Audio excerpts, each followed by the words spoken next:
Good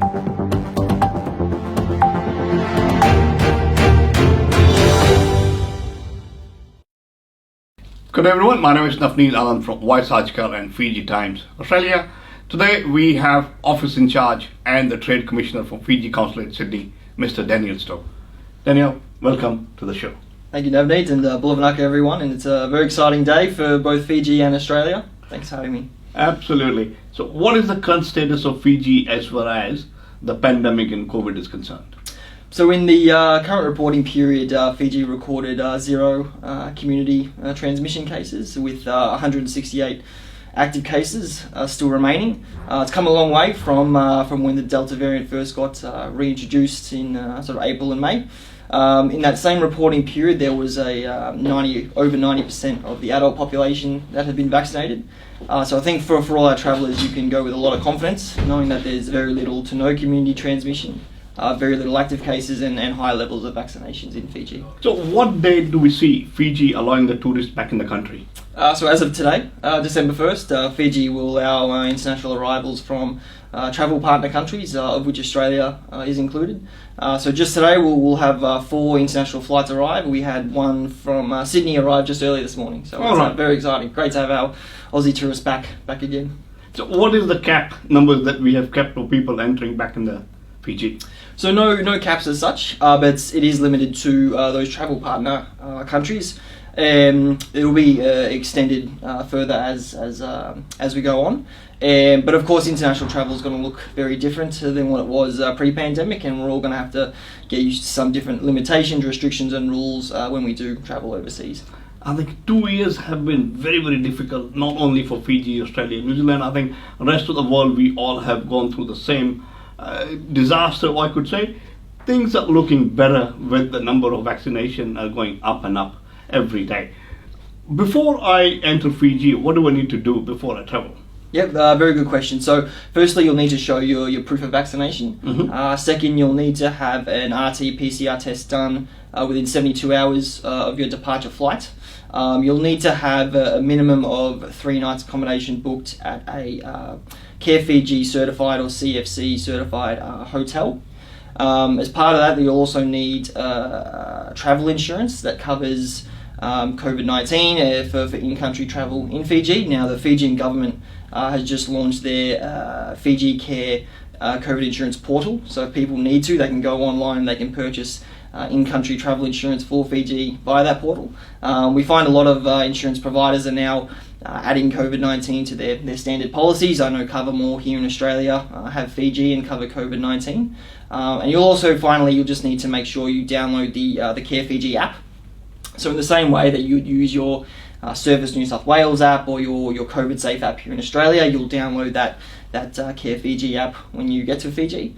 It's all I would recommend people to go on the Tourism Fiji website. There's a pre-departure checklist, what to do when you arrive, what to do before you leave. So just make sure you go through and you understand what the requirements are. And I would be adding this link in the description as well of the video for people to go through that. Absolutely. If they have any confusion, they can always go through that link and see what is required. Absolutely. What can one expect? 1, they land in Fiji. 2nd, during their stay in Fiji. So when you arrive in Fiji, you'll have a direct transfer to your hotel. You'll organise that through your accommodation provider.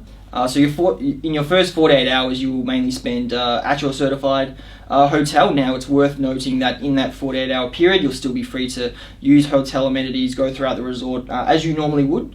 You can also actually engage in tourism activities, so excursions or day trips, provided that is with a certified and fully vaccinated operator or provider.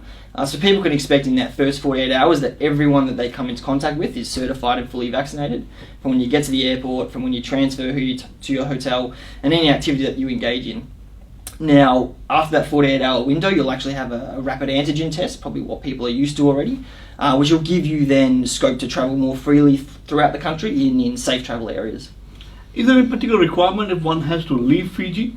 So when you're coming home, you'll Yeah. you'll also need to make sure you do RT-PCR test. So in the same way that you did one before you left Australia to Fiji, you'll need one before coming back. Now you can arrange all that through your hotel, and they'll be able to organise that with you. So now, moving out of this particular area, if I talk about Kava, every Fiji, they are enlightened. So tell us more about the update on the Kava pilot program. Yeah, gladly. And today's a big day, not just for international borders, but for Kava as well here in Australia.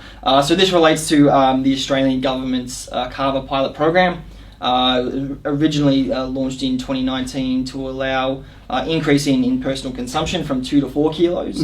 Now, obviously, with the closure of international borders, that's had significant disruption for our diaspora and our Pacific communities here and their ability to access Kava and to drink Kava. Which is why the second phase of this pilot is so important and a very welcome development, because as of today, Australian registered businesses can apply for an import licence to bring in Kava for retail sale. And talking about the import license, what are the requirements for the Australian importers? Yeah, so for Australian registered businesses that have an ABN and registered for GST, they'll be able to apply for an import licence for Kava. This is through the Office of Drug Control that sits under the Department of Health. So that's now available online. It's up on our website too. From what I've heard as of today, that will take approximately 20 days to process that, at which point they'll be able to bring in Kava into the country. This was talking about the importers. Now, what about the exporters from Fiji? Absolutely. So for our Fijian suppliers and our Fijian exporters, just make sure you have the proper export licensing over there in Fiji. Also ensuring that you comply with both the biosecurity and food standards requirements here in Australia. So there's a specific provision now for Kava for human consumption. Again, it's all up available online now, but just to make sure that the powdered product is in clean and new packaging and is free from any biosecurity risk material. You know, it has been wonderful meeting you after such a long time, and I'm waiting for me to travel back to Fiji once again, probably sooner than later. But before we conclude, any of the messages for all the Fiji heritage here in Australia or the Australian living for Fiji? Look, all I would say is that regardless of if you're in need of consular services, whether it be a new passport, if you're a Fijian national, or if you need visa support in terms of travelling to Fiji, make sure you reach out to us at the Fiji Consulate General. If you're looking at doing business in Fiji, whether that be Invest, or if you want a link with a number of our Fijian exporters and suppliers, we have a number of premium products, including Kava now. We have a number of existing Kava exporters who are ready, willing, and all too able to service the market here in Australia. So it's a very exciting time for everyone. You know, every time I meet you, there are the vibes that I get, keeps me energized once again. Thank you so much for giving us the time. On behalf of Fiji Times, be with the times. Thank you so much once again. Okay, thanks, Navneet. Cheers. Fiji Times. Be with the times.